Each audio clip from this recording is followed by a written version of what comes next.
Panama's boiling point. A shadowy U.S. military buildup ignites national outrage. Panama is simmering with discontent. The deployment of U.S. troops, veiled under the guise of protecting the Panama Canal from Chinese influence, has sparked a firestorm of controversy, igniting a diplomatic crisis that threatens to consume the nation.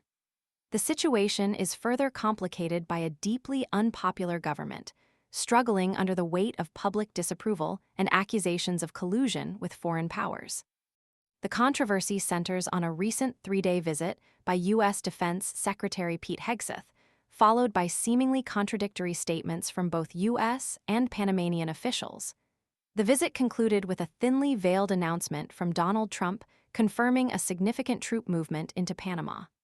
"We've moved a lot of troops to Panama," he declared, setting the stage for a national outcry.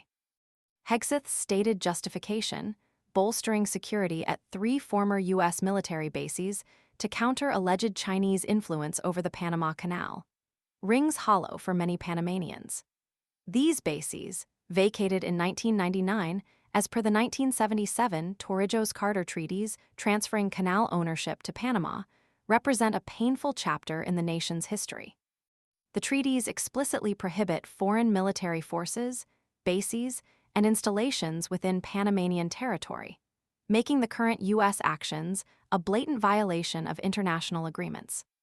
The outrage is palpable. Opposition leader Ricardo Lombana of the Other Way movement has vehemently denounced the U.S. actions as a camouflaged invasion, a clandestine takeover masked as joint military operations. He paints a picture of coercion and subtle threats, a silent invasion using a cudgel and threats instead of open warfare. This sentiment is widely shared amongst the Panamanian public, who see the reemergence of U.S. military presence as a stark reminder of the 1989 Operation Just Cause, a bloody operation that left thousands of civilians dead. The situation is further exacerbated by the release of a Memorandum of Understanding (MOU).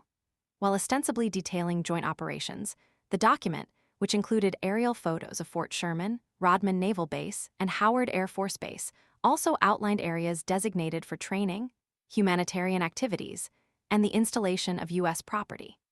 This ambiguity fuels suspicion, bolstering claims of a concealed agenda beyond simple security cooperation. Adding fuel to the fire are conflicting statements released following Hegseth's meeting with Panamanian President José Raúl Mulino. The Panamanian version of the communiqué affirmed the U.S.'s recognition of Panama's inalienable sovereignty over the canal.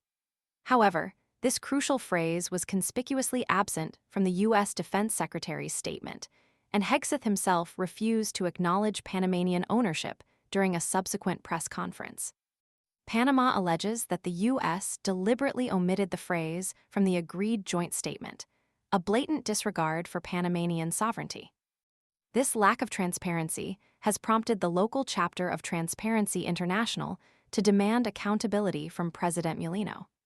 A public statement on X urged Mulino to fully disclose all details of the agreement, including any external pressures exerted upon him. The plea highlights the urgent need for transparency to unify the nation against this perceived threat to its sovereignty. President Mulino's standing is already precarious. Polls indicate that 2/3 of Panamanians disapprove of his leadership. His unpopularity stems from a confluence of factors, including the current diplomatic crisis, a controversial social security reform, and the reopening of talks with a copper mine previously shut down due to widespread public protests. His political position is further weakened by his strained relationship with his own party, many of whose deputies remain loyal to his political patron, Ricardo Martinelli.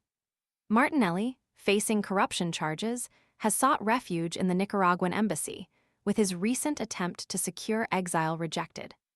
The convergence of these factors, a perceived U.S. encroachment on national sovereignty, a deeply unpopular government embroiled in scandal, and a public outcry demanding transparency, has created a volatile and potentially explosive situation.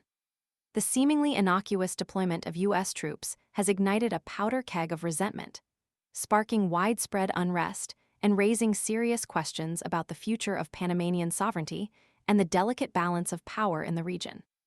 The international community is watching closely, as the unfolding drama threatens to destabilize a key player in Central American politics and commerce.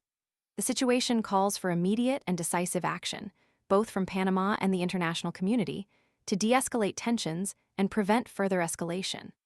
The ongoing crisis underscores the complex interplay of power, politics, and national pride, revealing a delicate balance easily disrupted, leaving Panama on the brink. The coming days and weeks will be crucial in determining the outcome of this critical moment in Panamanian history. The international implications are far-reaching, with ripple effects extending across Central America and beyond. The world waits with bated breath to see how this delicate situation will unfold.